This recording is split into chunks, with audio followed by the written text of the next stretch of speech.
Welcome, America. We're going to be doing a Southern Wisconsin fish fry. Now, why fish fry? Down here in the Midwest, they are obsessed with fish fry. Everyone in town literally is out there on Fridays getting a fish fry.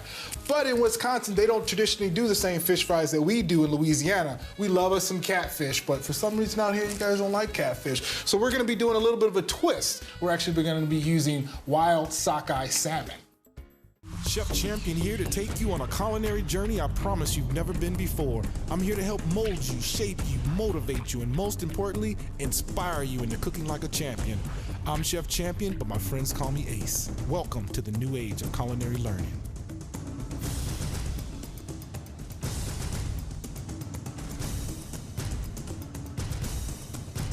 Cook like a champion on this great station.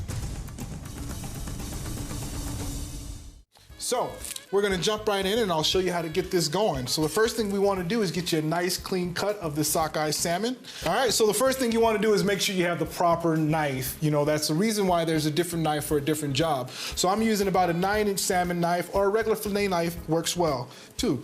So all I wanna do is put my left hand right over the skin and just with that kind of knife, just go right up underneath it and just glide it. So you're literally just separating the skin from the salmon. Just run that knife at a light little sawing motion. All right, now that you got that out, normally in traditional salmon, there's that little kind of, I don't want to call it the pooper, but you know, that's what it is. So we're just gonna take the knife and cut at it at a slight V angle and get that out. Then we're gonna take that fillet and just slice that right in half to get 2 nice fillet chunks. Remember what I said about seasoning? Always remember to season it really well, season high above the product, and I'm using just some basic seafood blackening season. I think I picked this up at Cook's Corner, or you can get it at any one of your local grocery stores. Make sure you season all 4 sides. And the reason why I took the skin off is because it's just gonna help for a nice good coating and a nice batter. The skin's gonna kind of make it wanna run off, and you don't want that. All right. So now we have those all prepped up, we'll get our batter. Just start off with 1 egg. Now that I got their egg in there, we're just gonna get it a nice little whisk. And I always whisk the egg first so that I'm not chasing it all around. And now I'm using buttermilk, and I know traditionally you would use regular milk, but I'm kind of doing this like fried chicken in a way. So we're just gonna add some buttermilk to that. A little bit of Creole mustard. You guys know whenever you see Creole mustard, it literally is just spicy mustard, so no worries if you can't find that. And I probably added about a tablespoon of that in there. Give that a nice little mix. And of course, I'm gonna hit it with a little bit of this Louisiana hot sauce. Give that a nice mix.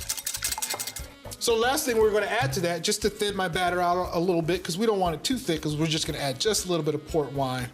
And in Louisiana, we don't say tablespoon of this and tablespoon of that. My grandma would always say, oh, a little nug of this or a little pinch of that, you know, so just use your own judgment, you guys. Cooking, you should cook with love, cook from the heart, you know.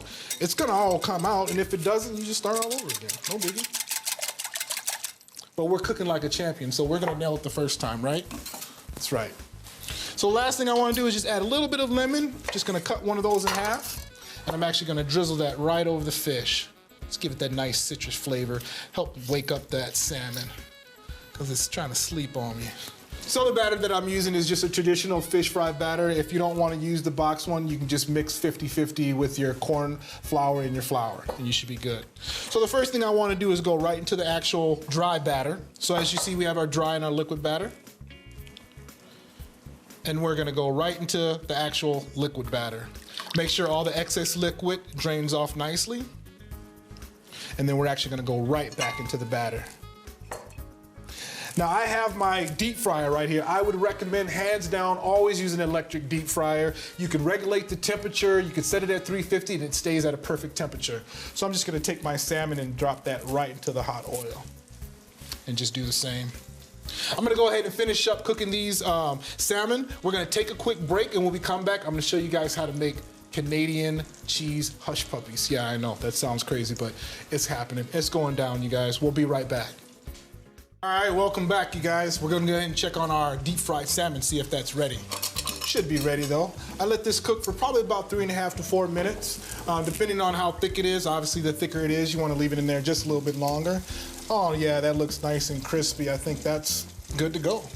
We'll go ahead and set that on our plate.